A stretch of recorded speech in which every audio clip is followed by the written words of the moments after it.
नमस्कार शेतकरी बांधवांनो, आज आपण आलेलो आहे जालना जिल्ह्यामध्ये जाफराबाद तालुक्यामध्ये नळविरा या गावामध्ये मोरे भाऊ यांच्या शेतामध्ये सीड इंडस्ट्रीजमध्ये सगळ्यात मोठं बोंड नेताजी कापूस बघू शकता शेतकरी बांधवांनो.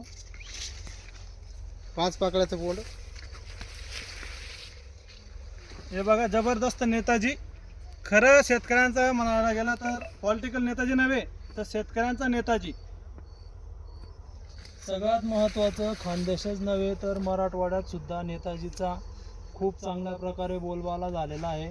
आणि जसं खानदेशमध्ये आपण नेहमी म्हणतो जय हो हातीवाली नेताजी, तसं आपण पूर्ण मराठवाड्यात बघा शेतकरी बांधवांनो, तळापासून तर शेंड्यापर्यंत एक सारखी साखळी पद्धत, 2 बोंडातला अंतर कमी आणि सतत हिरवेगार, तळापासून तर शेंड्यापर्यंत एक सारखे बोंडांची साईज. सर हे बघा, आता आपण एकदम वरच्या लेवलला आहेत, वरच्या झाडाच्या. बघा तुम्ही पाहू शकता शेतकरी बांधवांनो, 5 पाकळीचं बोंड म्हणजे सीड इंडस्ट्रीमध्ये सर्वात मोठं बोंड येतो आपण.